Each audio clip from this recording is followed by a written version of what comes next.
live in the state of Georgia. You're my family. And these radicals will have to come after me before they get to you. And I won't let that happen.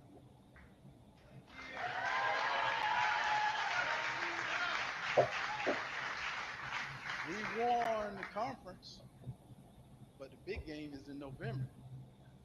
We have to get ready. I need all of my team.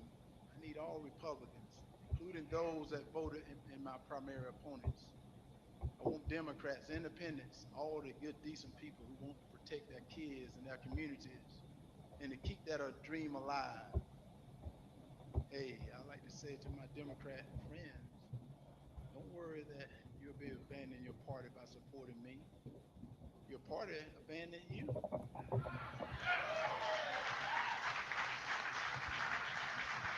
They, they, they put a bunch of maniacs who drunk for power behind the wheel. They left you T-boned, stranded in the rain by the roadside. But I see you, and I pick you up and take you home.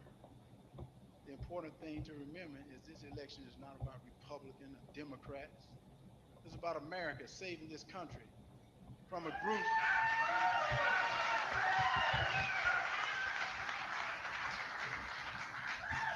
It's about saving this America from a group that don't even like you. They don't even like this country. Compare them to these brave men and women in uniform who died for this country. Well, there's no comparison in my mind. It's time for us to wake up from this nightmare. It's time for us to get up, get back on track. We got work to do, and the way we do it is through our vote. Our right to vote is a gift that was paid for by blood and sweat from our patriots. We can't take this lightly. Georgia, do you realize that the future of this great country is on our shoulders? That's because the road to defeating Biden agenda runs right through Georgia. And in order to stop Biden, we have to defeat Warnock. Plain and simple. Georgia, are you ready? Are you ready to take that seat back?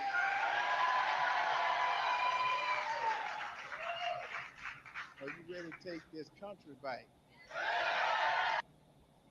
Yeah, Shannon and Greg, the mood has died down a little bit, but I'm joined now by Senate Republican candidate, or rather nominee, Herschel Walker. Herschel, you got a long road ahead of you, long 6 months. What's your plan? How are you going to battle with Raphael Warnock?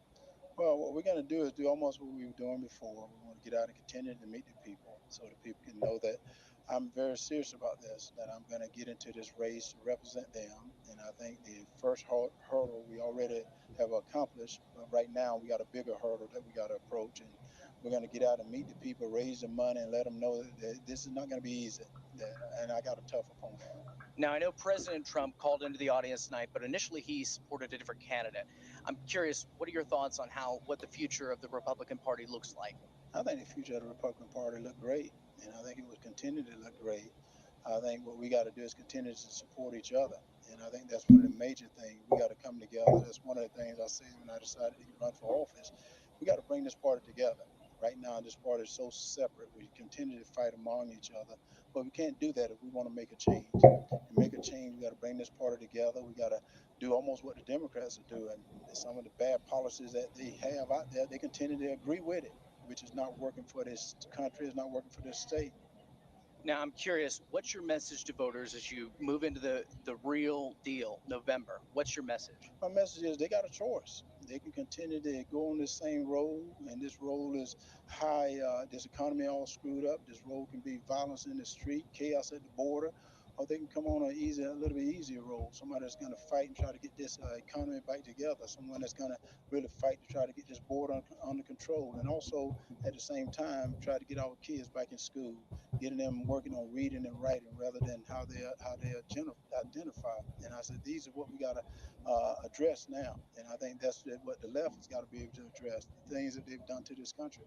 Now, I'm curious, last question here. You said you're not a politician. You said you don't dress like a politician. You don't talk like a politician. You are not a politician, but you talk about all these issues to fix. Are you the right man to do it? Oh, I know I'm the right man to do it. When I got in this race, I said I wouldn't get in this race just to put a feather in my cap. I got in this race to fix things. It doesn't matter whether you're a politician or not a politician, but we know what's going on. People see it.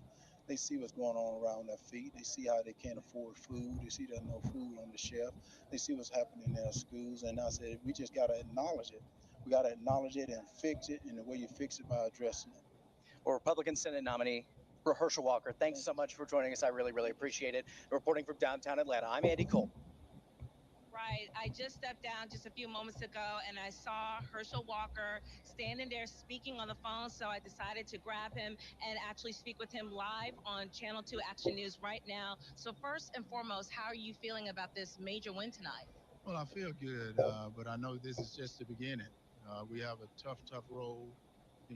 Senator Warnock going to be a tough opponent, but one of the things I'm going to do is continue to work like I worked to get here, and go out to win it because I'm going to continue to meet with the people and learn as much as I can to serve the people.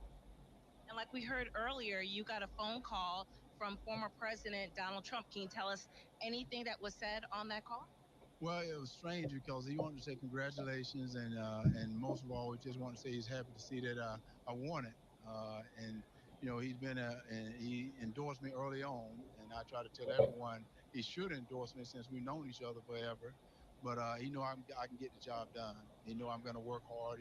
He's known me since '82, and so that's what I got to do now. He just want to see me go out and work, and I want to bring this party together. I think everybody see that right now we cannot continue to fight among each other. To get something done, we got to bring this party together. I can win my seat, I can do whatever, but unless you can get people to vote along with you, it means absolutely nothing. And finally, you talked earlier when we caught up with you as you went to cast your ballot this morning that you are really looking forward to debating Senator Warnock. Can you talk a little bit about that and what are the topics you want to bring up during that debate? Well, one of the things I think people need to bring up is, he's voted almost with Joe Biden, and those policies doesn't seem to be working. We start talking about the economy. That's one of the things on my listening session that's been a big topic. This economy has really, really hurt a lot of people, and also to see the crime in the streets, and you see the border. I think everybody's seen months ago, everyone was down at the border talking about the border, but it seemed like they were only trying to get a soundbite, and they did absolutely nothing. Now this border is wide open. People are coming across the border. So those are things I think you need an answer to. And those are things that I like to bring up and talk to them about. Mr. Walker, thank you so much for taking the time to speak with me tonight. You have a good rest of your night. Apologies here. All right, welcome everybody. Hey Lori, how are you? I'm good. How are you? Good. Welcome to my basement. On my second floor. Welcome. I'm in hot Greg's basement. That's I've pretty hot, right? arrived.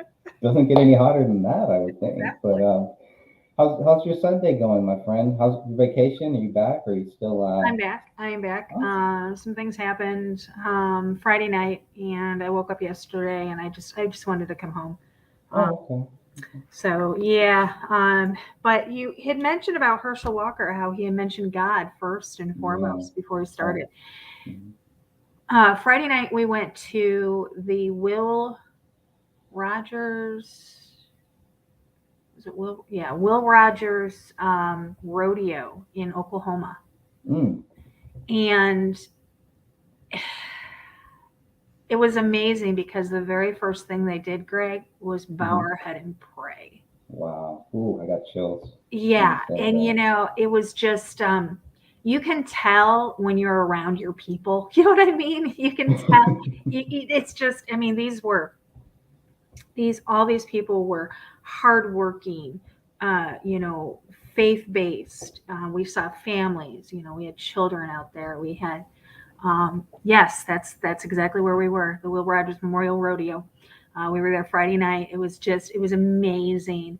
Mm. The talent that was there, not only the talent when it comes to the riders, but the talent when it comes to the working animals, watching these horses do the job they were trained to do and do it so well. It was great. It was just I can't. I mean, to rave about a rodeo, but the first thing that we did was we bowed our head and we give thanks to just being there, and it was just it was spectacular. And then right after that, uh, we caught up in the sky. There was a skydiver that came down with the American flag, and it was just I get I don't know if I'm the only one that gets emotional. I love my country. Me too. I don't like the government, but I love the people. I love this country. And I love the potential that we have to be a great nation. Um, Unfortunately, that is definitive of good leadership, you know, and how can people expect God to bless us when He's been essentially kicked out? Sure. Great point. You Yeah. know?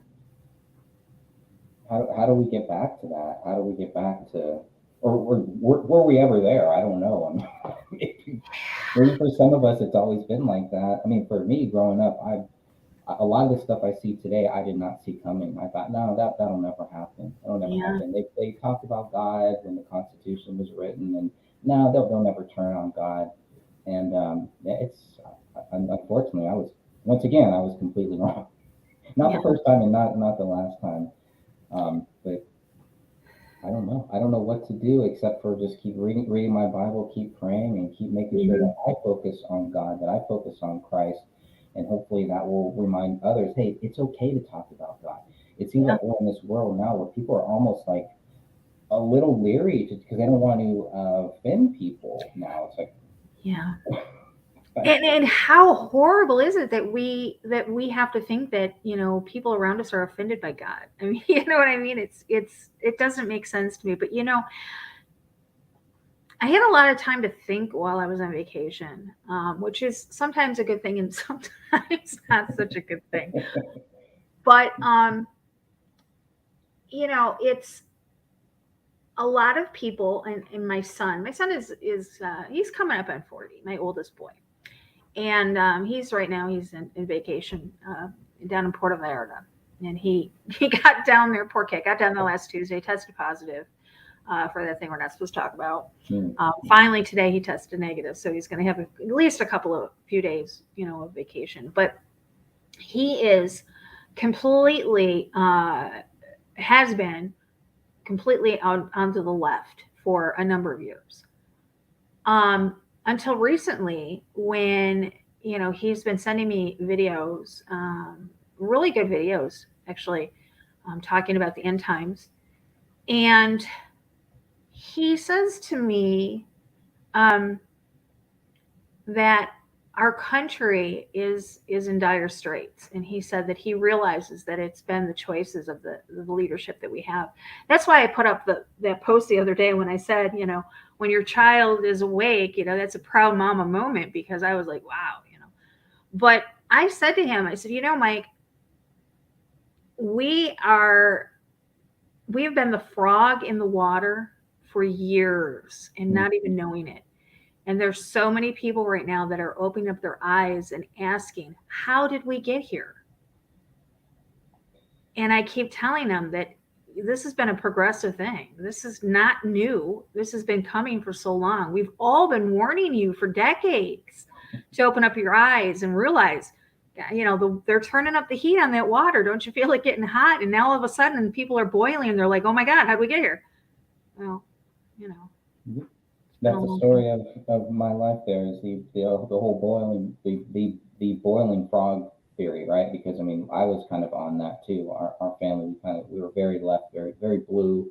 The Democrats are always good. The Republicans are always wrong. The Democrats want to progress, and the Republicans just want to, they just want to hoard everything for themselves. It's kind of the way that we kind of grew up.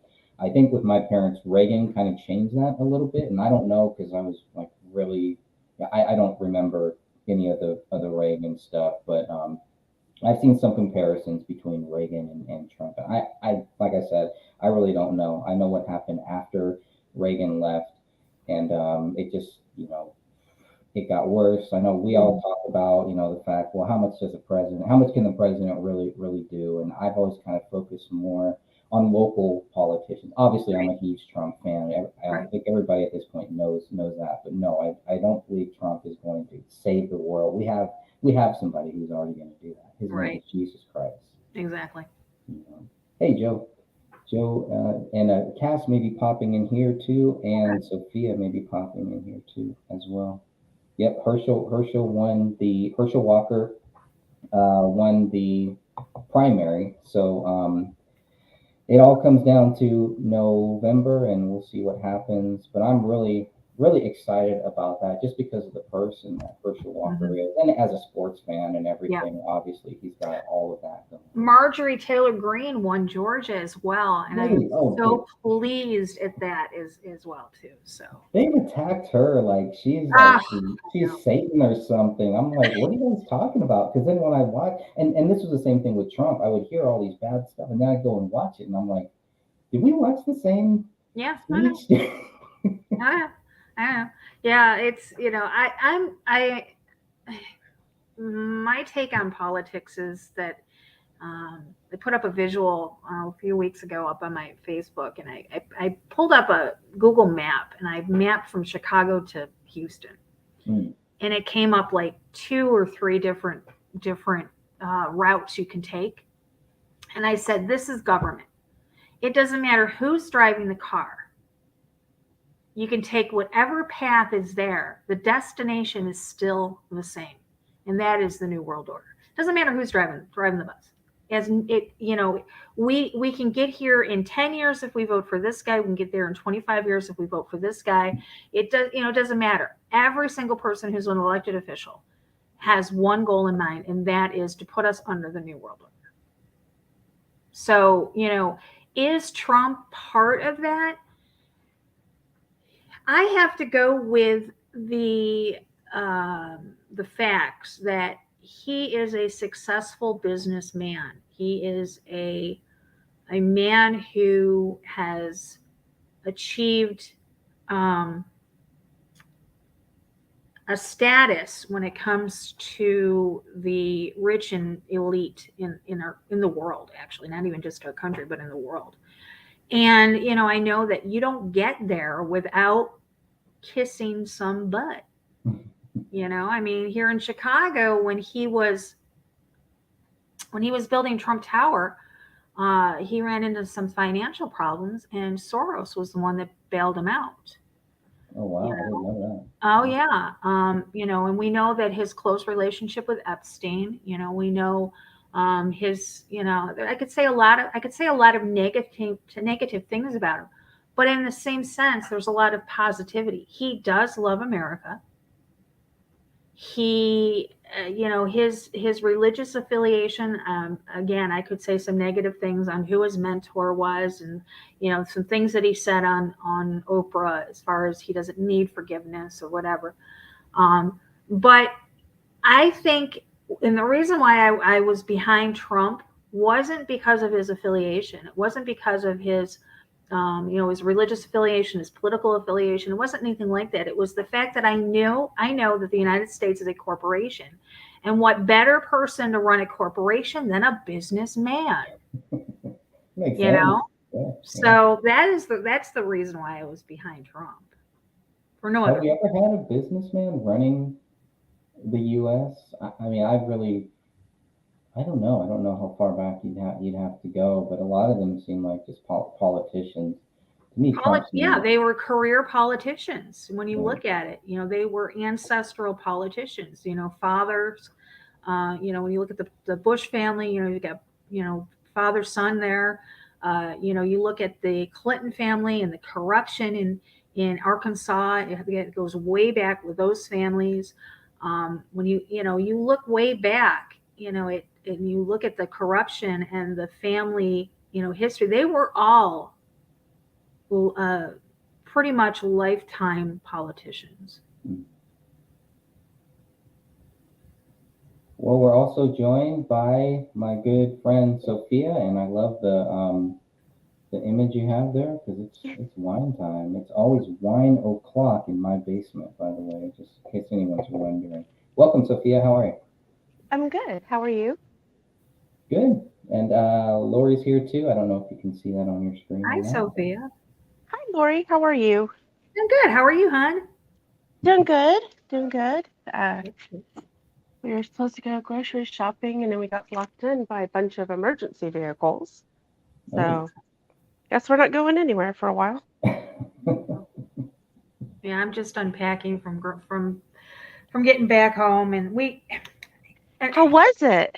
it was great. I gotta tell this story. I've got Okay. to because this and if you thought you got chills last when I started talking before, Greg, just wait for this one. So Dave and I, like I said, we decided to come back early.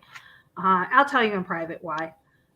It was just something that happened Friday night that really, really upset me, and I just wanted to come home. And so we left Oklahoma, and we were coming through Missouri, and I don't even know where we were, to tell you the truth. I know we weren't in Illinois yet, and there was this big, huge backup of this just, I guess, 3 lanes went down into one lane. It was just this horrible backup.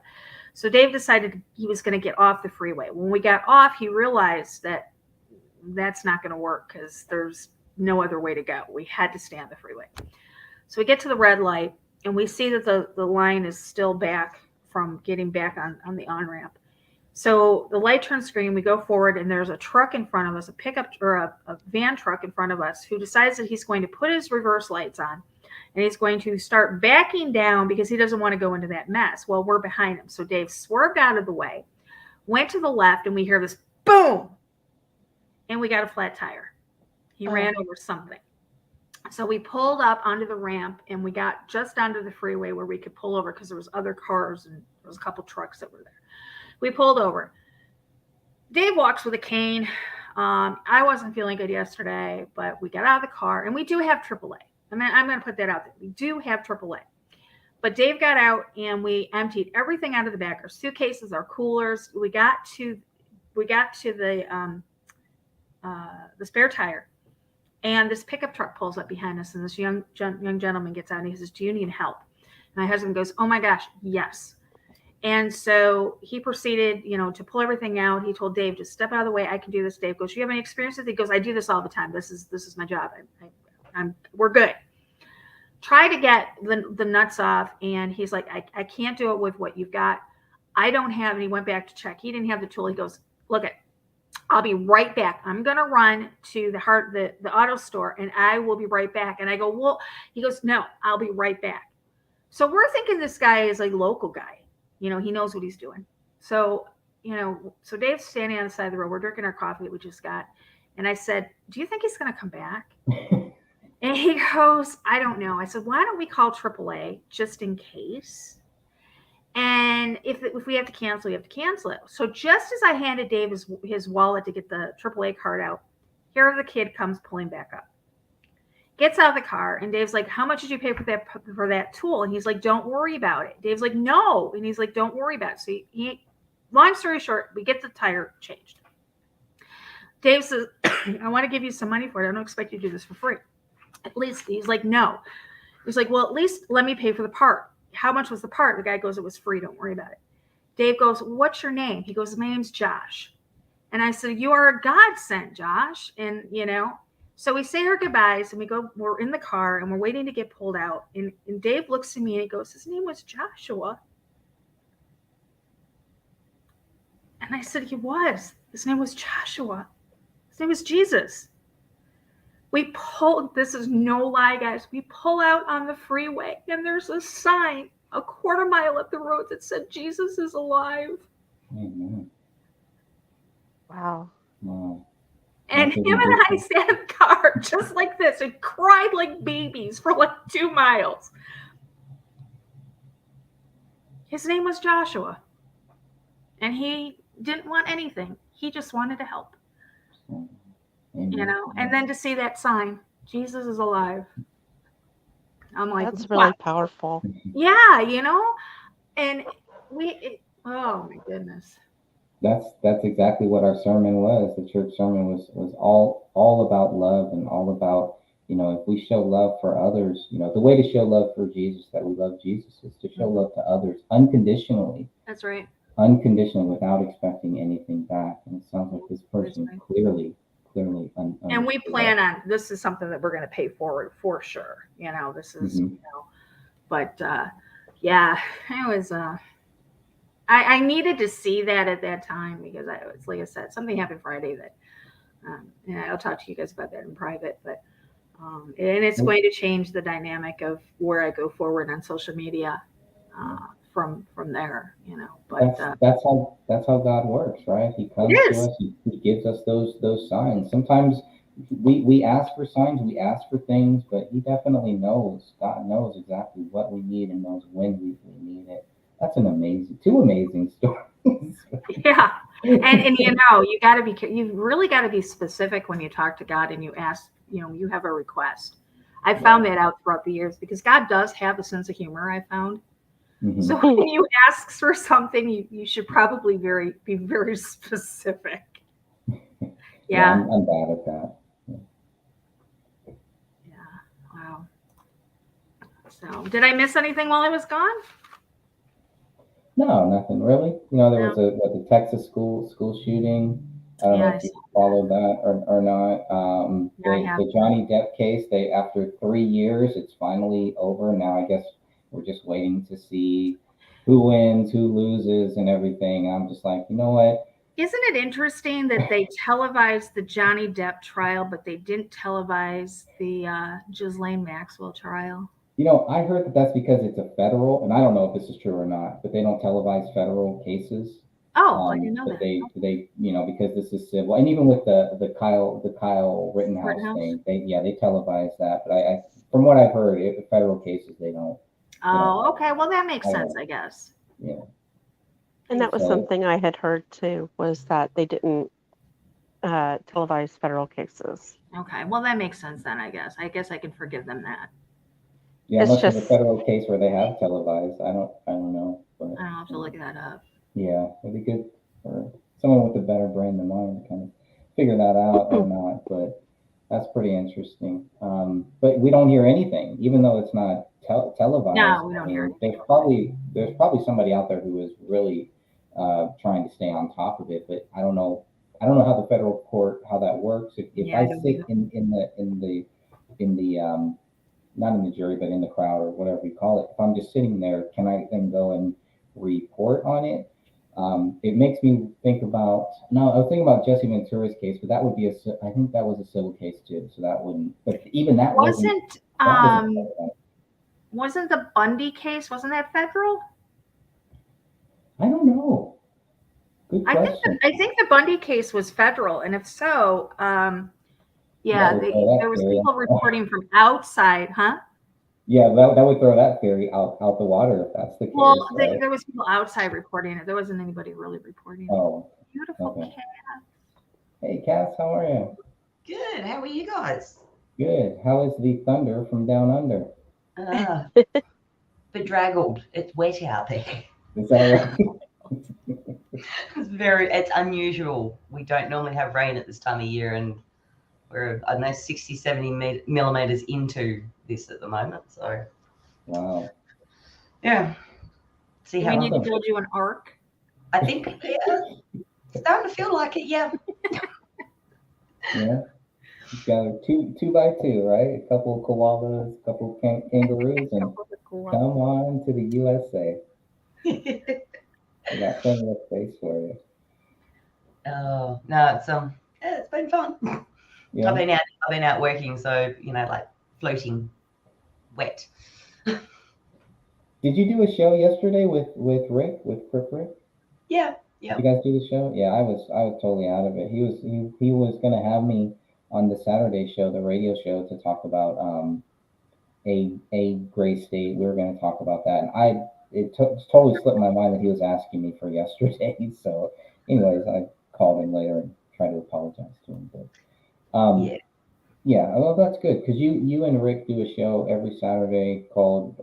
It used to be called "I've Been Thinking," but now it's "What Are You Thinking?" Is that what's the name of the show? I forget. What have you been thinking? What Yeah. have you been thinking? Right? Because I was like, well, you can't call it.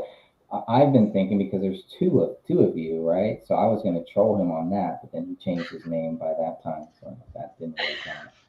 Yeah. He struggled really hard to come up with that one. Yeah, yeah. I'm still waiting for his. I know he's got some merchandise and everything like that too, but um, God forbid you have any merchandise. Oh, get the Anything. merch. Get the merch. Good merch. Good God. If I was to go with that, can you imagine the trolls that would be having a field day with that? Yeah, She's they would love selling that. stuff. What type of merch would you have, Lori? I'd love to hear your Good thoughts on question. merchandise. I don't even know what I would go with. I guess the whole, coffee cup kind of thing and The t-shirts, the t-shirts, the leggings, right? Gotta have the leggings. No. Yeah, I guess I could do the cup cozies. I don't know. I mean, it's something I've never even, people wanted me to do Patreon over the years, and I feel guilty for doing that. So, Me because too. I'm just one of, to me, doing a Patreon, you got to be pretty well dedicated to like actually putting out content on a regular basis. And there's days that I'm just like, I just don't feel like doing it. That's a full-time job, I think, to Yeah, be. and somebody, pays, whatever, $5, $10 a month. I mean, they deserve to have somebody who's going to, continue to give them that. Problem with that is I just keep getting suspended all the time and I can't do Are you on channel 5 now, or what? How it. many? Well, How many are you I'm on the main channel now. Global on? Watchmen Okay. 2 News 2 got suspended for that last show I did with Sean, talking about the WEF and the WHO vote. Oh, But that got hit for misinformation, and there's no way for me to appeal it. no, I've, I've never been not able to appeal something. that's weird. I'm on a I've, 7.2 at the minute as of yesterday. yeah, Yeah, we went hard out just trying to make people laugh because it's been a pretty stressful week for like the movement in Australia. So we thought we went out, make them laugh, and we ended up just carrying through links that the viewers were throwing at us. And yeah, got done for copyright, and then we got done for misinformation. 7 days, woo! it's getting worse. I mean, It is getting worse. It seems like every time Sean and I go live together, we get hit by something, and it's just so. I told him, I said, next time that we do a show, he's in California this week, but he'll be back next week, and there's so much that we want to talk. We want to talk about the shooting. We want to talk about the things that we've pulled on this shooting. I can't make it make sense to me. But I think we're going to do that over on Twitch. Switch a little bit better. I don't know how much better, because you and Jamie had problem on Twitch, didn't you, Cass? Yeah, no, that was before I got on. I was mixed up. I was just in chat. He got done for 35 days for photographs of the Crowley. That was what he got done for. But Twitch is clunky. I don't know. It's weird. I don't know. Not. So I could probably get away on Twitch with playing like some violent video game. God forbid if we try to talk about world events. Yeah, you'd be fine on that. No problem. Well, Twitch has always been weird about that. Anytime you try to talk about anything real, they shut you down or give you a strike. Yep. It was more the photos, I think. Like Yeah. they objected to the photos. I'm pretty sure that was what it was. You got banned for the photo? The photo? Yeah, I was in the chat room then. Yeah, he should have got banned for his Mankini photo. I would ban him for that one. But that's okay. That's nothing. No issue with that one. Oh, please tell me no. Oh, he did. Yeah, he showed it. Yeah, we Oh, got the the raw, uncut version of that one. There's some things The you just cannot block out of your mind. Go ahead, No, Sophie. the no, raw uncut version of what? It's a little hard for me to hear you, Greg. Oh, is it really? It's Oh, like you're in a tunnel I'm or in a something. vacuum or yeah, something. it is. I don't know. Let's see if I can adjust my audio. That's probably my headset.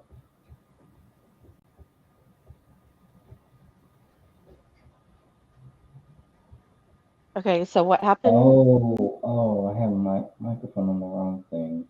Darn it. Ah, Oh, okay. Is oh, this there better? you Wow. go. Okay, there you Oh are. my goodness. all right. Ah, okay. Well, here we are. That's And there better. it is.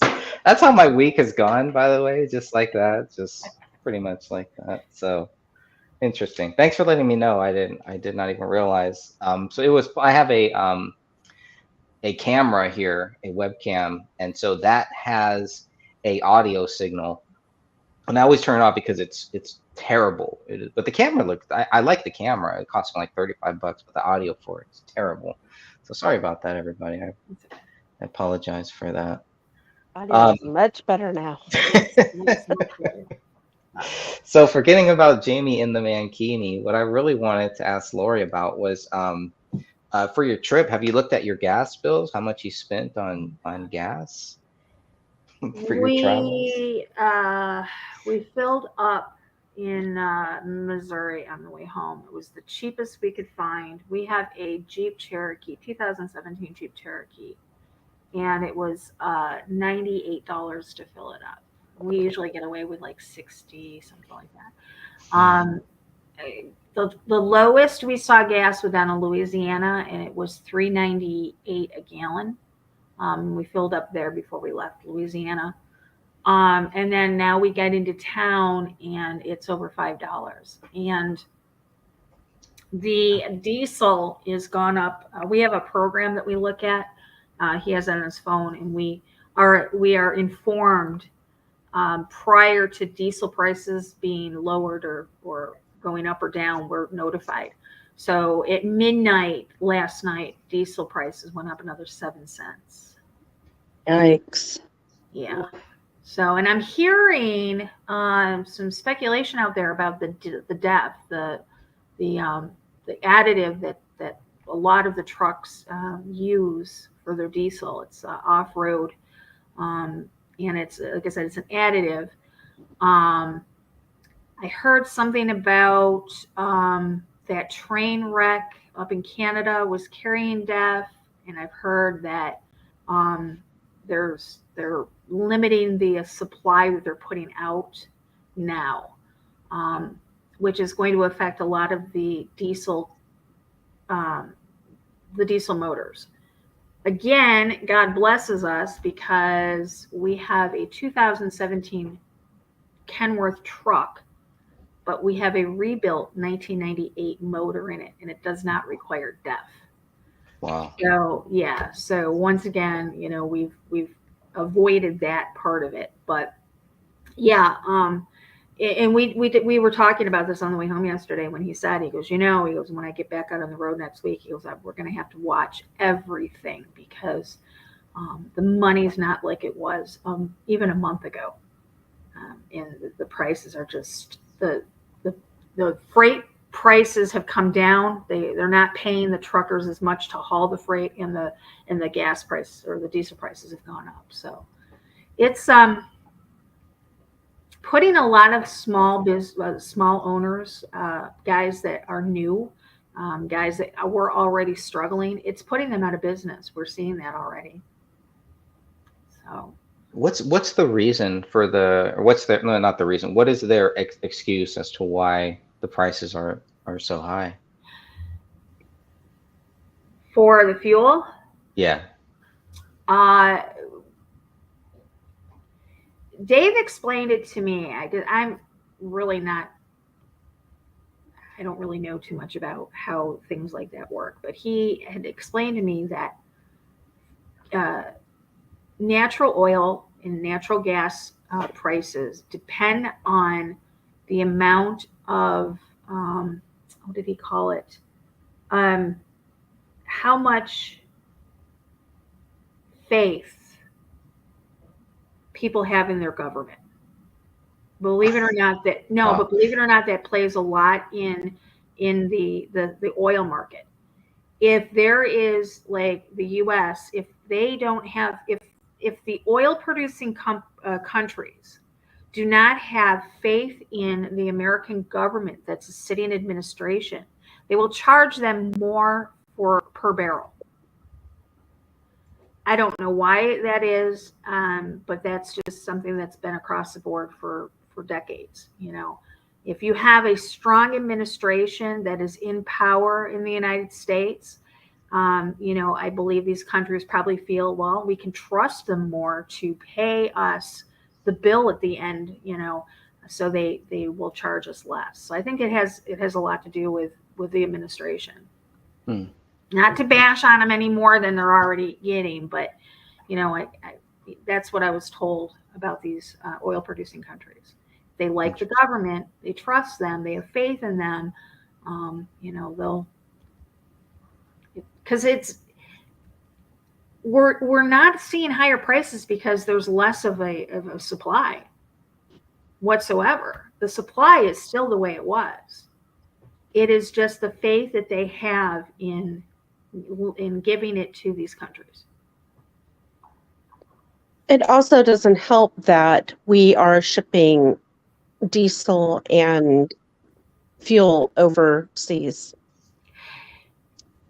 Unfortunately, the administration that we have right now is put America last. Yeah. Because we're seeing a lot of things that we need for this country are being shipped overseas. My son right now is in Mexico. He said, "Mom, the store shelves are loaded with baby formula. There's not a shortage of baby formula. There's a shortage of baby formula in the U.S." Yeah, Mexico and Canada have it. We don't. Exactly. So again, it's confidence, not faith. The word I'm looking for, not faith in a government, but confidence in a government. That is what I wanted to say. Not faith in a government, but a confidence in it. And again, when you look at things now, there is a congresswoman. I can't think of her name. She's on my Facebook page. I follow her. But she's been putting out live streams, and she said that one of her constituents down by the border has said that the places along the border where the illegals are crossing the borders and going into these campsites are unloading cases upon cases and pallets upon pallets of baby formula for these people. Mm-hmm. So they're getting it, but our families aren't. And now Facebook has been hitting people for putting out the old recipes for the baby formula. Back in the 50s, there wasn't baby formula. When you had a baby, you gave them evaporated milk and Caro syrup and vitamins, and this is what these babies were reared on. Now, if you put that recipe out on Facebook, they're going to hit you and tell you that's false information. Exactly. There's a few documents floating around that from births back in the 50s, 50s, 60s, even up to the 70s, that actually included a make your own recipe for it. Yeah. On the birth certificate itself. That's right. Yeah. But they want us to depend on, this chemical based, unhealthy formula for these babies. And everybody's like, oh, well, mothers should breastfeed and blah, blah, blah. There's a lot of reasons. There's babies out there that moms have decided not to breastfeed for whatever reason. Yeah. I don't think there's a lot of these people who are voicing their opinions don't know how it works. These moms just can't start producing milk again. It's. My daughter couldn't breastfeed for the first baby because she had acute congestive heart failure right after the birth and was on all kinds of medications that would have been Right. detrimental to the baby. And then the second one, he is highly allergic to milk or the lactose protein. Mhm. And so he couldn't breastfeed. Every time he would feed, he would be super sick afterwards. Yeah, So for whatever reason, moms, they make the choice not to breastfeed. And it's not like they can go back and change their minds just because we have a shortage now. That's not an option. yep. And I don't think a lot of people, these people, I'm sorry, I just to keep saying the left, but a lot of these young people have no idea how anything works, let alone the human body. And then they just get on Facebook or Instagram, wherever they are, and they make these comments. Well, you could just breastfeed. And it's not as simple as that anymore. It's not. No, it's not. It's like we have a toddler who's still on a formula. It's a toddler formula. It's got it doesn't have the milk protein in it. Mm-hmm. And it's a prescription. Mm-hmm. We're trying to get him off of it. But because he's got sensory aversions, it is super hard. It's like we've tried the nut milks and stuff like that, and he refuses to drink anything that's already pre-made. So now we have the powder. It's just we haven't had the guts to make it and try to give it to him yet because he eats everything. So it's so difficult. Yeah. This is, like I said, this isn't building back better. This is putting America last. Every aspect of it: political, social, economic, spiritual. Every aspect is just. I feel the spiritual a lot. Mm-hmm. It's like the evil is being exposed, and it's very draining. Mm-hmm. And it can get you down very easily. Yep. That's why I run to my Bible. I run to my church, for that. It's like I need that. If I don't have that, man, I mean, without that, for me, it would just, I don't know, it would just be a very miserable, lots of very miserable thoughts. And like there is hope, there is something else, there is something greater, and that's what's kind of kept me going. But yeah, this is a spiritual battle in this physical world, and it's a hard concept sometimes to really grasp here. I see Noble Savage saying, seems at the moment every issue is just to divide people more and more. Imagine if we weren't the power the people would have. But yeah, that's exactly that is exactly the mission of the enemy, is to keep us divided. Because once we realize and we understand that we the people have power, that's when David Dees, one of his pieces, shows people bent over with a table on their backs, and the bankers all around the table. And people, when they realize if you stand up, we are the 98%, but they want to keep us divided in everything that happens. And just when I think that we're coming together with something else happens. It's like there's always an element of competition, I think, as well. So you're always going to have, you put 2 people together, 3 people together, 4 people together, and every extra mind in the process creates a whole other angle to the collective. Yeah. So that's what's been happening here. It's just insane what's been happening here in the freedom movement. I hate that phrase, but anyway. It sounds like you don't even like saying that word. No. But sadly, you're right, because I used to be, and I say used to be very, very hardcore, because I used to be in the truth movement. Right. Now I cringe when I say that, hear that, have a reference. I know exactly what you're talking about, Kaz. Yeah. And it's just the constant grating and butting of heads, and people just can't accept that you've got 4 people with 4 different opinions. Between you, you're going to come up with a workable concept. But Yeah.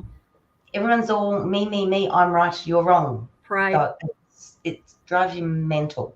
Yeah. Drives you absolutely crazy. Yeah.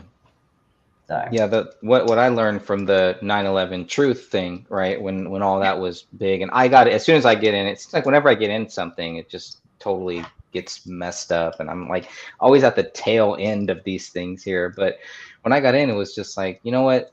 We all agree that 911 did not happen the way that they tell us, right? And so that's cool. And so it's kind of like a double-edged sword, because for me, it's like, well, I'm just going to stay there.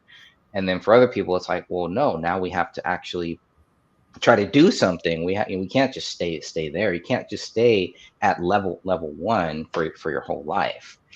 And those are some of the struggles that I've been dealing with, because I feel like I'm really still there. And I look into things, and I look at the different theories and everything, and how kind of and the ones that I really love are the people that are like, hey, this is what I think, but if you don't, okay, cool. It's like, well, if you don't, then there's other people that are like, well, if you don't believe this, then you must be working for the government, or you're just trying to make things worse, et cetera, et cetera. So I've learned a lot just by watching others talk and how they treat people and things like that. And it kind of shows me how to treat people, and how not to treat people. And it's, for me, it's still it's still a learning process. I'm still going to get things wrong. I'm still going to say things that, what, maybe I feel bad later, or maybe I was like, what, I shouldn't have said that, because I really didn't do my research yet on that. When it comes to 911, even when it comes to John F. Kennedy, like, there's still a lot that if I had more time, I would love to research more. I'd love to read more, and to learn more. It's just, there's so many hours in the day that I have to make sure that I put my focus where I think that it needs to be. And so it's just like they're hitting us from so many angles. It's a spiritual war. I can't keep up. I cannot cover every case. It's impossible. I find myself drawn to some cases. The David Crowley case for me is just a very simple thing. For me, it's an easy case to follow. For other people, I'm sure they have other cases where it's an easy case to follow, and that's just where God takes us. Wherever He takes us, wherever He leads us, you just have to go with it, and just do the best that you possibly can. And that's it. It takes good people covering different things, talking about different things, and hopefully we can all come together. And on some of these basic facts here, like, we know 911 did not happen the way that they tell us it did. We know JFK, that theory is not just one lone person, right? That is not truth. So for me, it's just like, every time I go forward with some of these theories that I hear about both of those two things, I usually just end up coming back to phase one to say, well, at least we can agree that it didn't happen the way that they thought it did.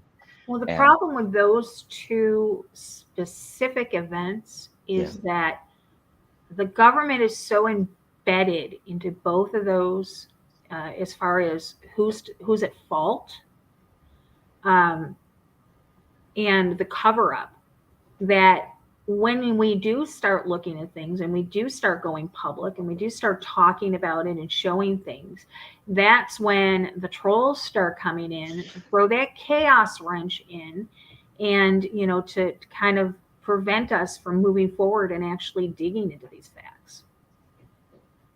Yep. We've had a lot of the policing portraying trolls over here at the minute, and they're creating their own brand of mischief, which is, it's breaking people apart. And I think that's what they do, is they do infiltrate groups in order to cause the chaos, and to get the people arguing. There was no better way to get somebody off focus than to start arguments between people. Right. Yep. I mean, I can say that with 1,000% validity, because looking back on with the Sentinels and covering the Bundy situation, and Malheur and everything, we were so on focus, we were so on target, and then all of a sudden, we have people infiltrating and starting chaos, and then all of a sudden we were fighting amongst ourselves, and we got completely off topic and off of our mission statement. And but that's what happens. That's what they do. That's what they try to keep us, is in a constant state of chaos. Was that around the time when Pete Santilli came into the picture, or is that Yeah, happening well, what before? happened was I joined the Sentinels in December of 2015, and I think I did like 2 or 3 shows with Jeff and Eric. And he brought Mike in, and there was a couple other people that came on. And then he told us that in January, and I don't even remember the date, but in January there was going to be a meeting in Malheur, and we were going to cover it. And that's when Pete had, depends on who you listen to in the whole thing, but some people say Eric hijacked that he took Pete's channel. Other people I say remember Eric that. was working for Pete at the time. I mean, it depends on who you listen to. But the Right. truth of the matter is that Pete Santilli, because knowing Jeff Hayes, came to Eric and said, "Look, I need somebody on the outside to live stream this for us. Would you be willing to do that?" And of course, we were like, "Absolutely, we would do that." We had the password to Pete's channel. We were simulcasting on Pete's channel. We were simulcasting on the Sentinels channel. He gave us access to his phone line so he could call in and talk with us. No money was ever exchanged. None of us ever worked for Pete. It was a very short-lived business relationship, because again, you got people coming in, throwing the chaos wrench in there, and things went to crap pretty quick. But it depends. Like I said, it depends on who you listen to for the truth on that. But being a Sentinel, I can tell you 100%, what happened and what didn't happen. You probably learned a lot, or I definitely saw a lot. I'm sure there's some things that you learned from all that experience, right? I learned a lot of things from that experience. Yeah. A lot of it not good. Yeah. And yeah, I learned a lot, sadly. And since 2016, moving forward to even today, there's a lot of mistakes that were made, and a lot of trust has been lost. I don't trust a lot of people when it comes to social media, for obvious reasons. Why,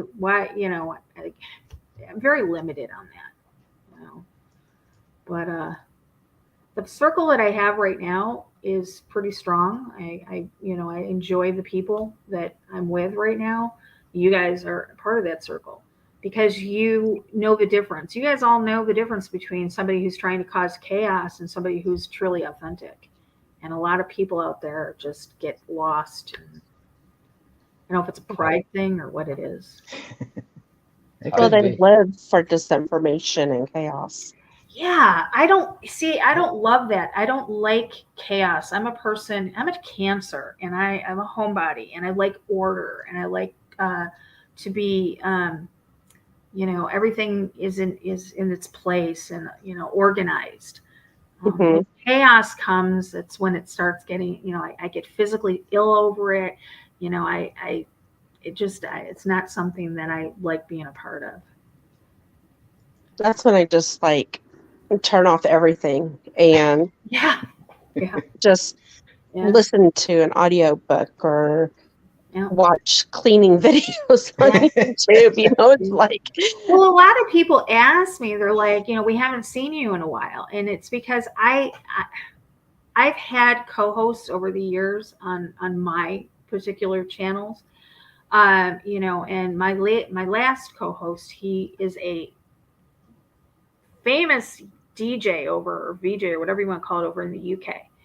And he got back into the rave scene. He's got back into making his music again, and he's with all of his buddies from back in the 80s and 90s, and he's like this big deal again. And I love him to death, and I'm so proud of him for going back to what he loves, because I can see the spark in his eyes again. But unfortunately, that leaves me by myself. I run a lot of groups, I run a lot of pages, I have my channels, I have a research team.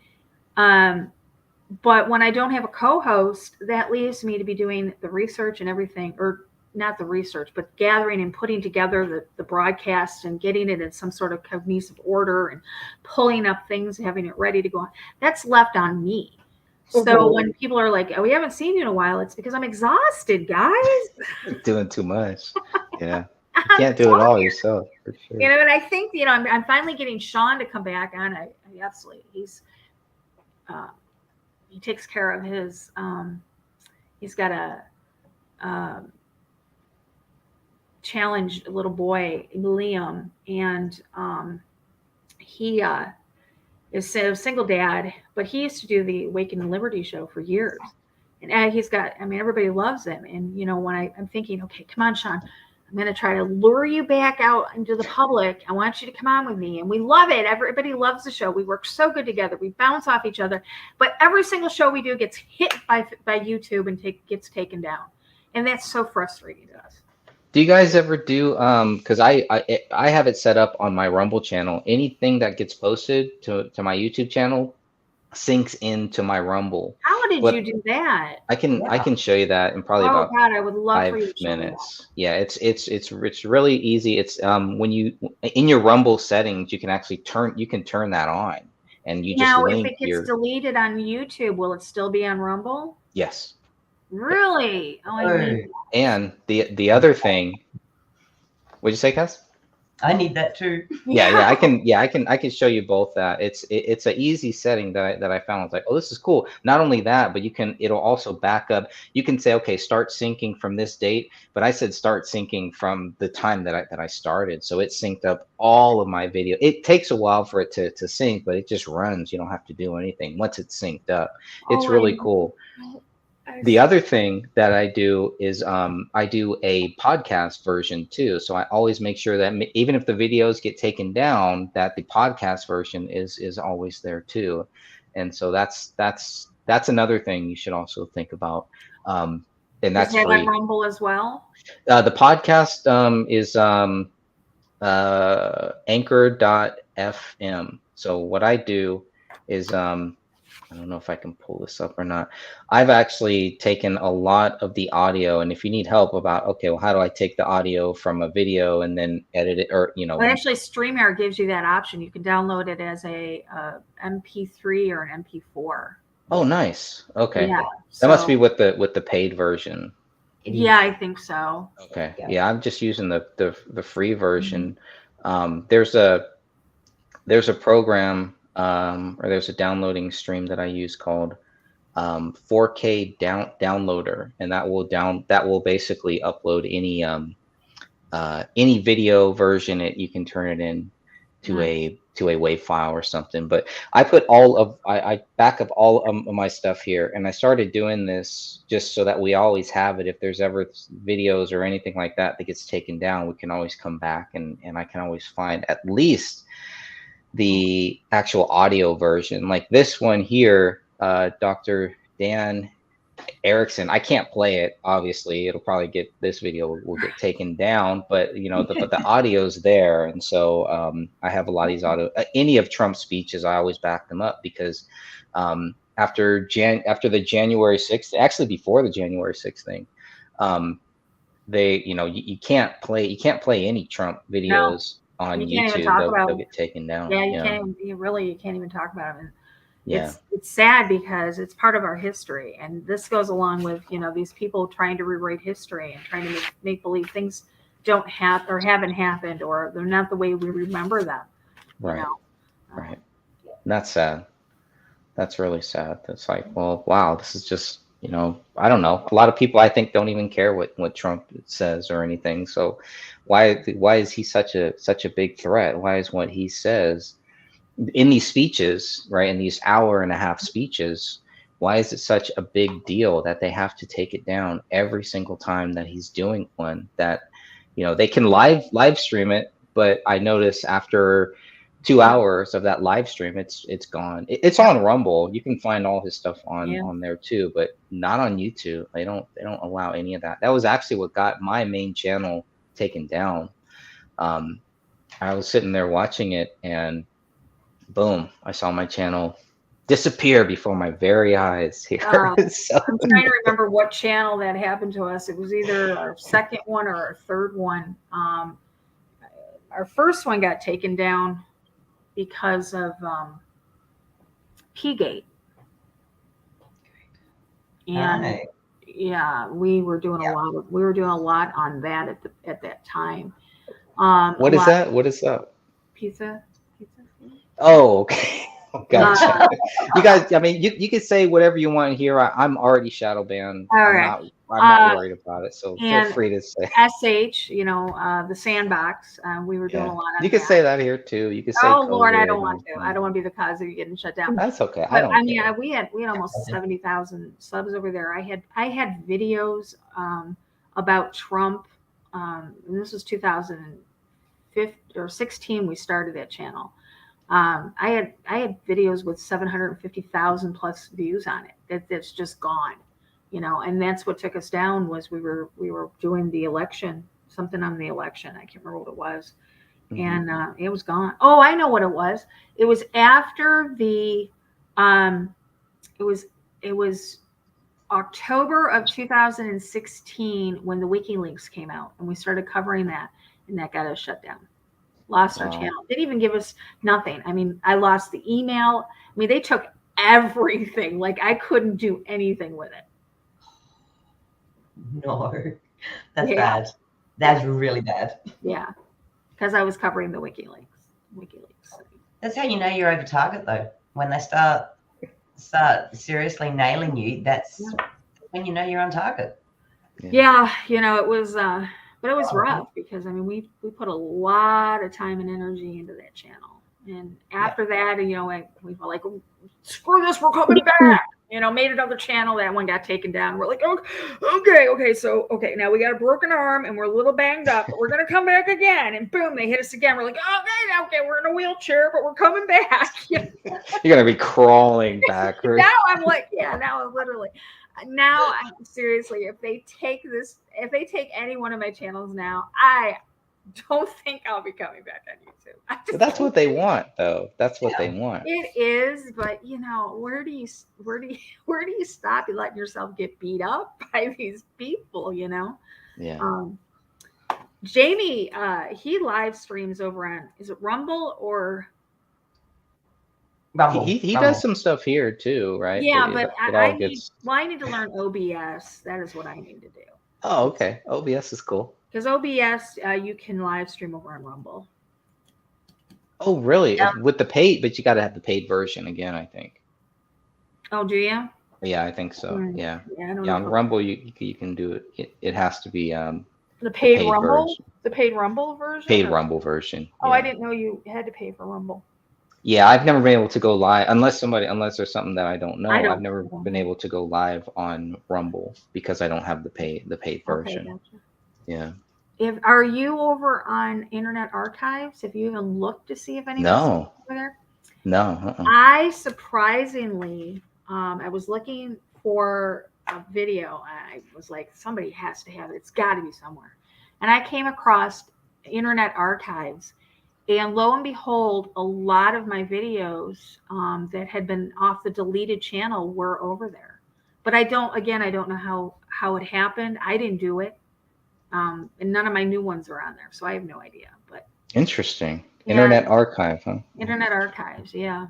Yeah, I had my friend, he's going through some health issues, but he was able to back up my channel, my main channel, before it got taken down. So he still has like all of my old stuff, and I know that at least it's there. But he pretty much did the whole Rumble thing where we backed it up to a server. So thank you for that, because he really, I lost a lot of content that some of it I was able to find and everything, but yeah, you got to have that. I'll check that out. Internet Archive. Yeah, I'm trying to see if I can pull it up here. It's under Yeah, there's one that's under Internet Archives, and then there's another one under Odyssey, Odyssee, Odyssey, and I'm trying to see here what if I have. Is that one? Odyssey. I think I've heard of that one. That's Rumble. A Wayback Machine or something? Yeah, that's what it sounds like a digital. It is. No, it is. And I don't know how my stuff got on there because Internet Archive. Wow, yeah, I found a few things, a few of my videos on that Odyssey one. Oh wow, that are from my main channel that got taken down. See, yeah, there's a Interesting. lot. I know there's a lot of things there. Well, thank you, whoever did that. Yeah, right. I said thank you to whoever did it. I don't know who you are, but I mean, I've got a lot of, and there's a lot of the Trump videos that we did on that channel that was taken down. A lot of the Trump. Of course. You know, we did one that was when he was supposedly had COVID and he was in the hospital for that brief 24 hours. Oh, yeah. And I remember that. Yeah, there was just a lot of oddities that or inconsistencies with that we pulled up. And, you know, people didn't like that as well. So how dare you? How dare you? I know. How dare you talk about a sitting president? That's okay for the media to talk about him and do all that, but exactly. You can't. No, but we're not allowed to do anything. No. Well, guys, I need to run. I have to finish unpacking and doing up laundry. And my husband, I sent him out to the grocery store, and he's going to be home any minute and be like, "How come you didn't do anything?" Because I'm playing with my friends right now. Playing outside in the gutters. Playing with my friends right now. So, I'm going to be probably live tomorrow night, I think, at Global Watchman. I do really want to talk about the shooting. I don't know how much I can get away with. Not much. Probably not. I might start over there and then just, move everybody over to Twitch. That's probably what I'll do. So. Nothing wrong with that. Good idea. But thanks for having me. Yeah, thanks for coming on. You're always welcome. I know and you guys are as welcome as well. Over, like I said, I don't have a co-host, and I come on, I give my stuff, I say what I got to say, and I get off. It's usually like 30, 35 minutes because what am I going to do? Sit here and talk to myself, So, but yeah, why not? I do all the time. I struggle. I need someone to bounce off. I can't. Right. I can't sit there as the one and only. It doesn't work for me. It took me a long time, Cass, to the point where I had to. Robbie wasn't available. I had to do it. And but I prefer somebody as well. So, all right, guys, I will talk with you later. All right, Lori. God bless. Yeah. Bye, Lori. Bye. All right, there goes Lori. That'll be awesome. Definitely check out that channel, Watchman News 2, I believe, right? That's what it is. Since the first one got taken down. Yeah, a Global Watchman News. Global Watchman News 2. Thank you. Cass, what do you got going on here? Oh, that much? Okay. Yeah, brain is just all over the place. I've got Rick on What Have You Been Thinking on a Sunday morning for me at 9:00. So that's 9 p.m. Saturday night Eastern time for you guys. And we follow that up with an Australian one called Life's BS. That stands for either bittersweet or bullshit. Take your pick. So our Sunday shows are all are just designed to laugh and have a joke. The Wednesday shows are our serious ones. So the last Wednesday, I think, we put out a fairly good effort, but we've only just got that going, so it's still in the building stages. I see. Not polished. It's Absolutely not polished. not polished. Join the club here. For your Sunday show, is that what you guys talked about? What was your topics on Sunday or Saturday here in the U.S.? With Rick, Yeah, you abandoned him yesterday, so I I was the know. backup plan for the radio. You took my spot, huh? You okay for that? Because that was a mad rush back to here to get there. And he just threw at me all the paranormal, weird, wonderful. We talked all sorts of Tartaria and mud floods and Antarctica, UFOs and the Yowies and Bigfoots, and I don't know how we fitted all that into an hour, but we did. And then we sort of carried that on over into our YouTube show. That's sort of been focused on the natural law theory that Rick's following pretty hard, and yeah, so that they sort of floated a little bit between the two there. That's good. Been good. It's Yeah. I love. Well, he's gonna be doing a speaking here coming up at some point. I think in a couple months. So I'll be curious to see that, to watch that, his first virtual PowerPoint presentation type thing. So I know he's really, really nervous about it. So like they say, Rick, just picture everybody naked. It's all good. Yep. That's what we were told as kids. Oh no, I kept telling him that too. He's gonna be fine. He's gonna ace it. Yeah. All right. So I'm just going back through to see find the poster for it. Yeah. If you know the link, tell me it and I'll try to pull it up here. Fusion Future. Or actually, you may be able to. You're an admin, so you may be able to post a link in the chat and I could pull it up. Yep, that's cool. If I can find it. Cool. If I can find it. We don't talk much. It's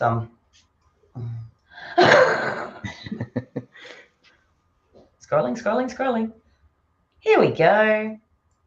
Okay, freedomundernaturallaw.com funnel. Where is it? No, it's not going to let me do it. Give me 2 seconds. I'll just type it in. freedomundernaturallaw.com. Is that what it is? Yeah. Oh, okay, I think I got it. See if I can share this here. Not going to work.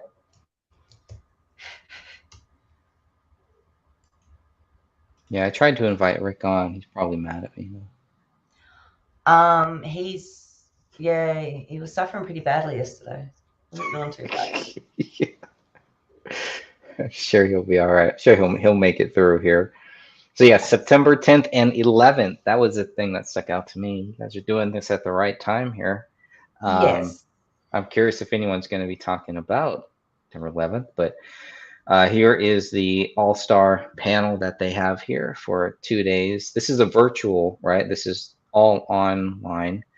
So it's cool. It's 103 days from now. So we'll keep plugging that and make sure that you listen to Crip Rick. So, this is in alphabetical order. Okay, I was like, how do they do this here? All right, alphabetical order is cool. That is cool. That should be fun. Let's make him very, very nervous until this happens, though. Don't you dare. Don't you dare. That's cruel. Rick, you're going to be in front of thousands of people there, man. Don't mess up. Whatever you do. Just kidding.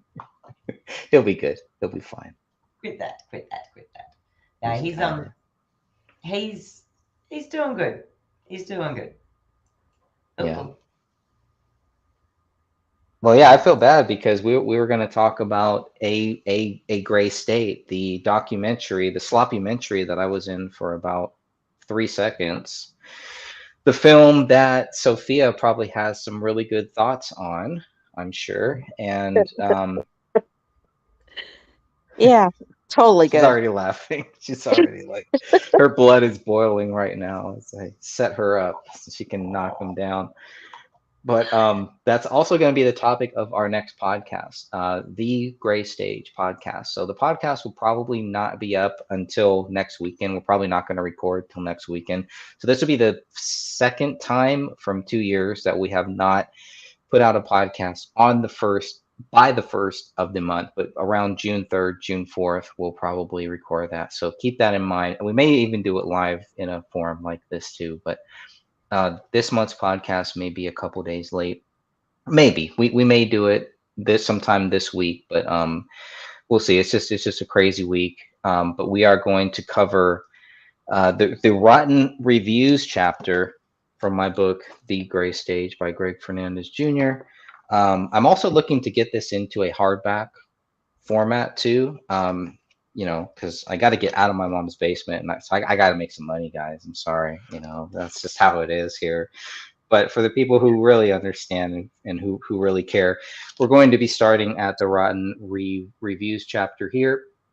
And basically, we're going to this chapter covers all of the Rotten reviews about Eric Nelson's film called A Gray State before we saw it, before we watched it, before we looked at it. So Dan Hennon and I, we covered this. We went over a lot of this stuff, but we're going to revisit this. And Cass, you're always welcome to join us if you want to sit in and have a great laugh.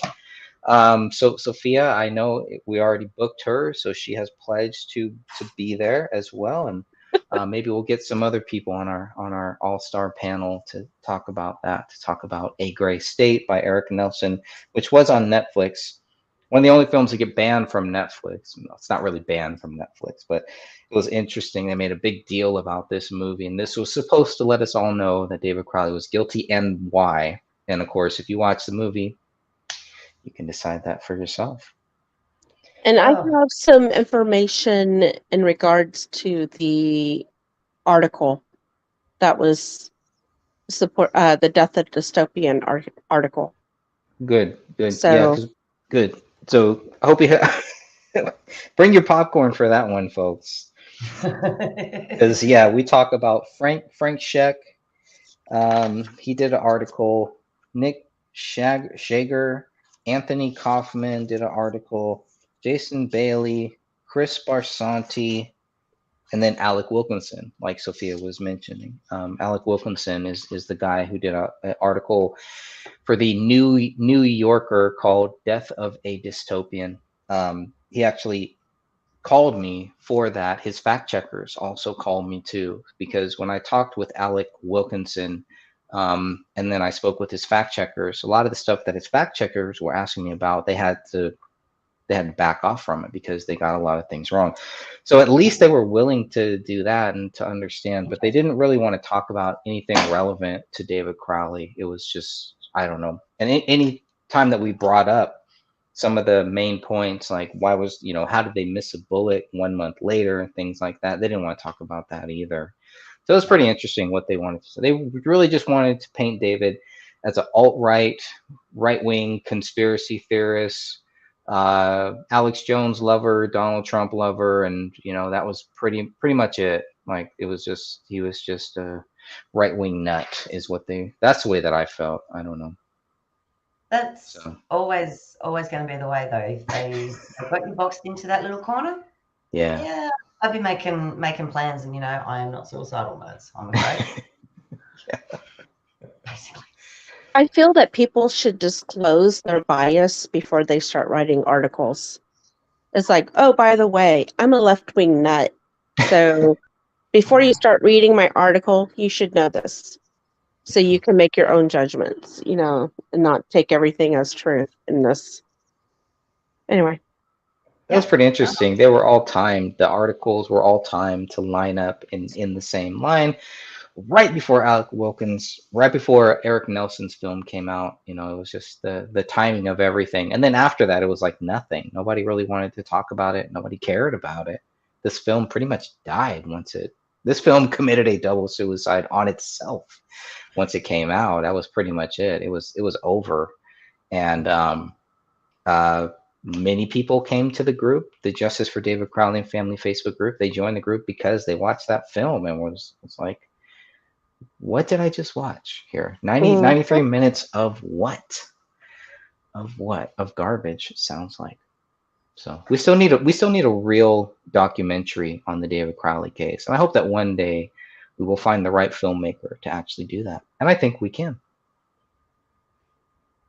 Yep. Somebody will tell the story. There's always, every story will get told.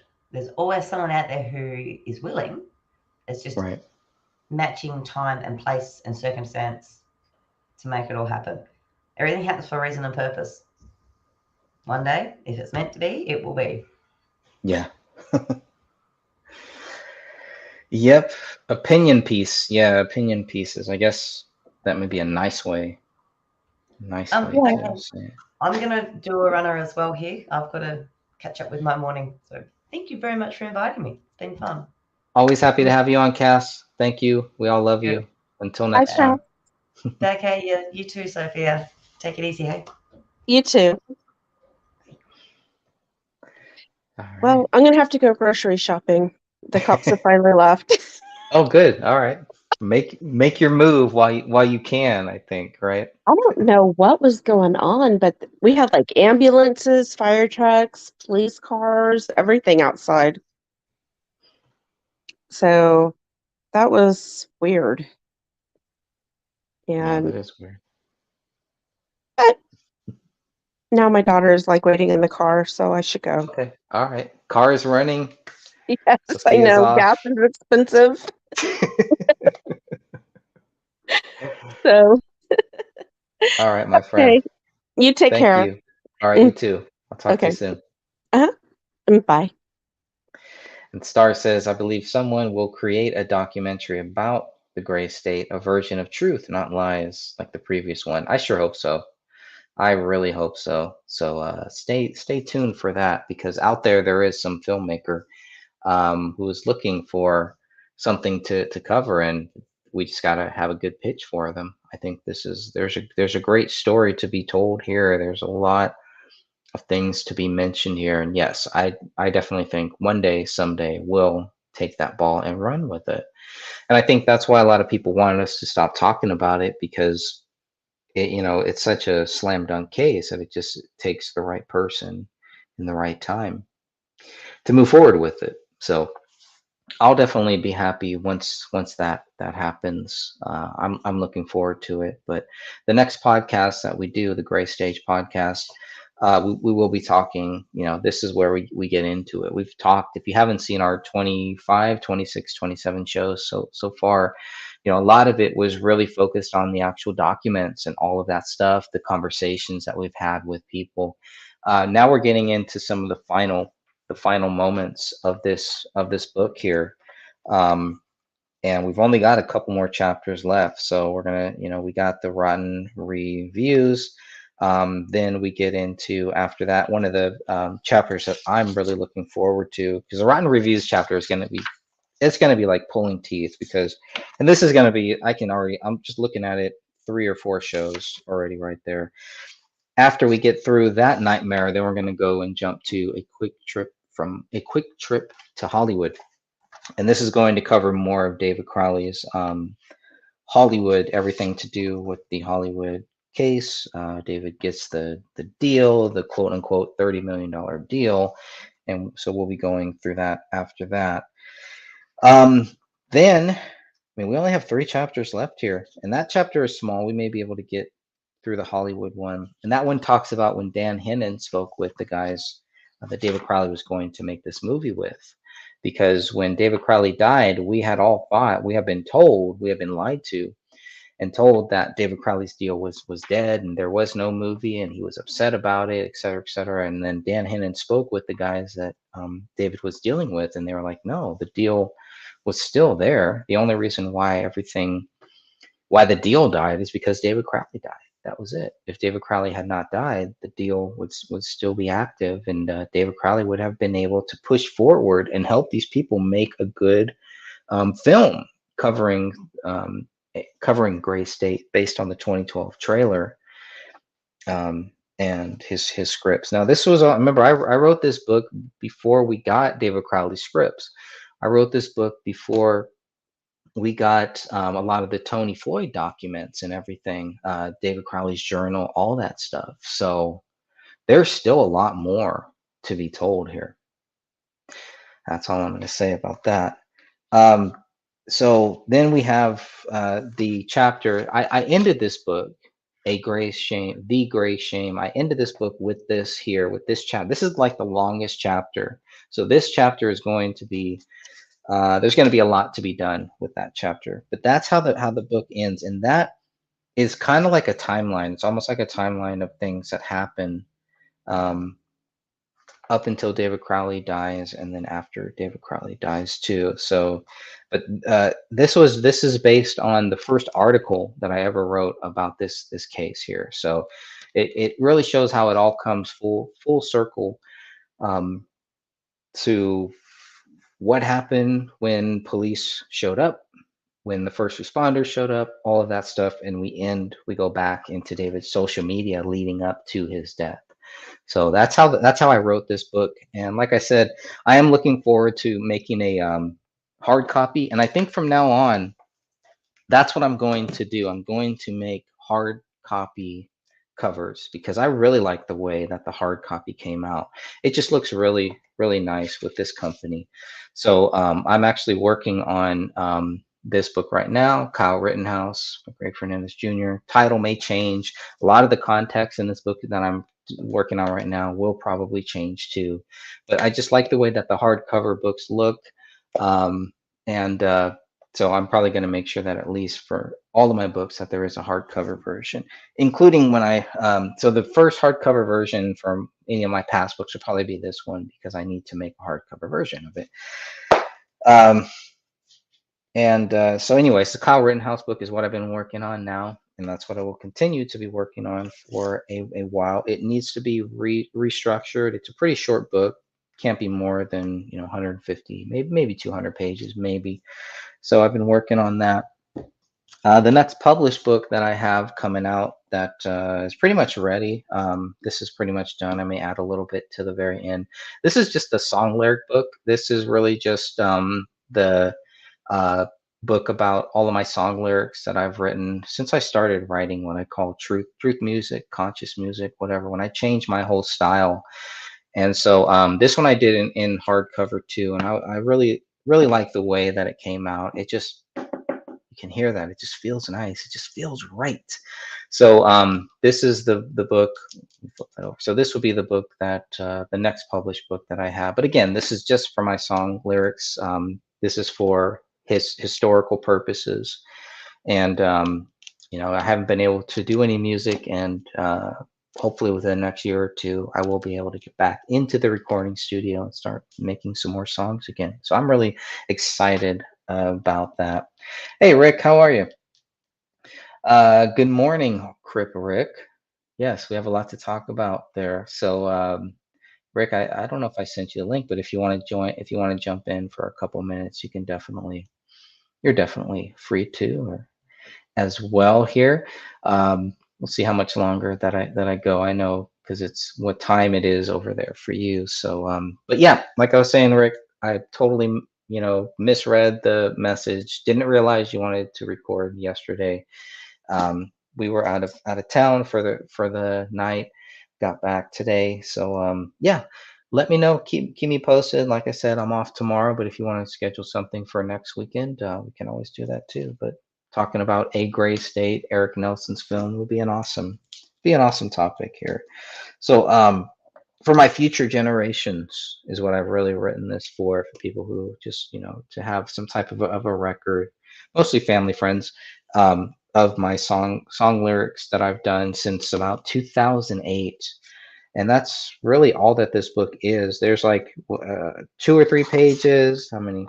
1, 2, 3 pages of me, just some of my thoughts on this book here, the restart. This was a kind of a coming back moment here. It's easy to write lyrics and everything, but it's not so easy to do that with some parameters. Like I say, sometimes people just cuss in their songs because it rhymes, because they want to be cool, because they want to make an impact. But for me, it was a bigger challenge to not swear in my songs, and it was a bigger challenge to not take those easy ways out, to those lazy ways, what I call those lazy ways, into rap, into music, to try to transition from just doing rap into doing something else, into just, your heart, your soul, what music that you like. Sometimes when you listen to music, what type of lyrics you want to hear. I was not hearing the songs that I wanted to hear, so I decided to just make my own songs, and that's where it all started. After years, I started writing songs, not music, but I started writing song lyrics when I was about 15 or 16. I'd always heard the music in my head. I always heard lyrics and things like that. It was always there. And then I finally started putting it down on paper. And then I, had some hard times, and I stopped for a while, and then got back into it. After learning about 911, after learning about the Iraq War, and learning, researching more about John F. Kennedy and all that. And I think it was about 2008 or 2009 when I got back in, maybe a little earlier, but I got back into writing songs. And God brought the right people into my life. The guy who makes all of my beats, Justin J. Ankura, also known as Dublin Beats. We went to high school. We went to Castro Valley High, and so we were messing around in Castro Valley High. We did a lot of songs there, and so then years later, I was able to get back into to his studio, and we continued to make more songs and continued to kind of help me grow as a songwriter. And then I got my little brother involved in it too, and he's very talented as well. Another fellow Christian here too. So, but for the last year or so, maybe a couple years, I just haven't had time, haven't been able to get into the studio for various reasons.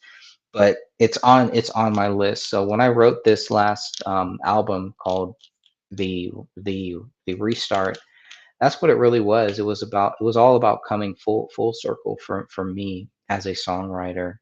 And so I kind of just transitioned that into this, uh, into where I am now. And so now where I go from here, I hope once I get back into this, I hope you all join me in my musical journey, because I'm not done yet. I'm not done writing songs, making albums and things like that. I looked into some of the prices again, the stuff on vinyl, and it is just like, yeah, I'm gonna wait on that for a little while, for a vanity thing, right? For just so I can have here for me, and that's really what I wrote this book here for me, is for me to have all of my song lyrics in just one place where I can, people who do listen to my songs, they can always follow along with it and actually read some of the lyrics, for these songs that I have written during that point. This was a very pivotal time in my life, and I'll just read from the back of my book a little bit here. Music has a powerful influence on our souls. Songs can be used to trick people or to help people. The choice is ours. I hope my songs help people find truth and encourage them to make the music they want to hear. Good content is very important to me. I hope you enjoy reading the song lyrics and listening to these music projects. And I have six. These are, the lyrics that I have in this book are from six music projects. This is from False Flags. False Flags is where I started, and yes, it is about 911. It is about false flags, learning about the general thing of false flags and all the different false flags that we kind of cover. So I wrote that album. Then I did a Mind, Body, Soul Volume 1, and then Volume 2.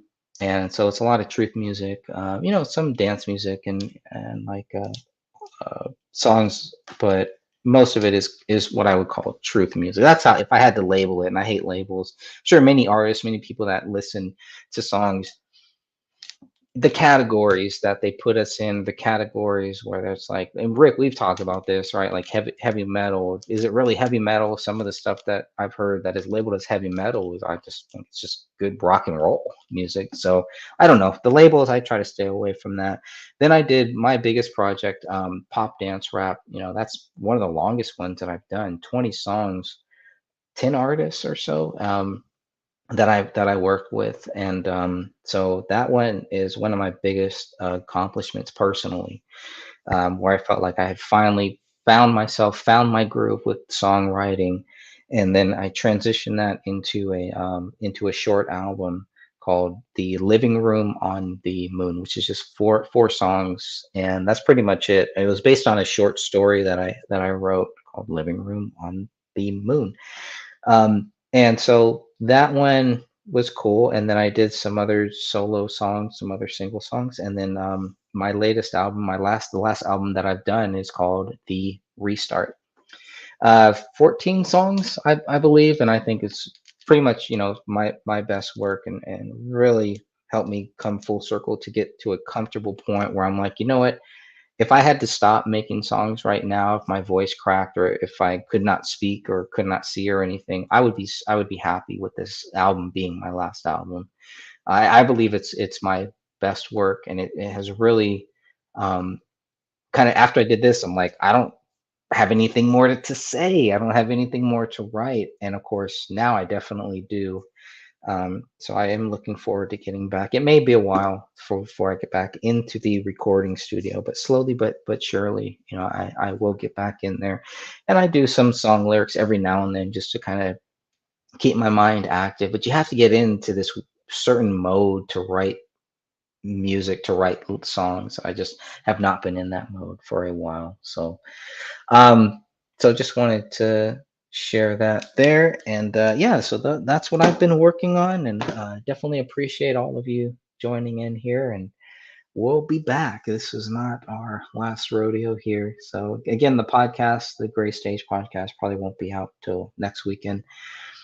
But it will be out, and we're going to cover Rotten reviews, and who knows where I'll show up or pop up next. But I do want to thank you all for joining me, and I really appreciate everybody kind of taking the time out of your day. Hopefully, you have the 3-day weekend like I do, because I am so happy I have Monday off. It's always a great day when I have Mondays off. So, Rick says, best thing I did music wise was stop labeling music. Good music is good music. I totally agree with that. Totally agree with that. So, yeah, thank you, Rick. I really appreciate that. Um, let's see. Oh, there's nothing quite like opening a brand new good book to stir up the sense. Yeah, you're right. You're right. And I got a few of those back here that I'm looking forward to reading next here once I finish the Lord of the Rings book here for the second time. So then I'm going to get into a book that talks about Lord of the Rings. And there's a Wyatt Earp book that I'm looking forward to reading next too. So lots of good stuff. But you're totally right. I have a couple books that I'm looking forward to really reading. Do I have all your books now, Greg? No, you don't actually. I mean, yeah, technically you do. Like I said, this is a song lyric book, so yeah, you pretty much do have all of my books. You probably have books, Rick, that I don't think anyone else has. So there you go. All right. Well, Noble, thank you very much for also joining us and hanging out in the chat room. And Rick says here, only exception to that rule is Phil Collins. That's what I love about Phil Collins. You can't label Phil Collins. You just can't. You can't. The guy can do it all. Have you ever heard Phil Collins rap? Because he can do that too. We'll talk about that later in our next show. All right, everyone. God bless you all. Thank you so much for joining me here. And stay tuned. We'll be back.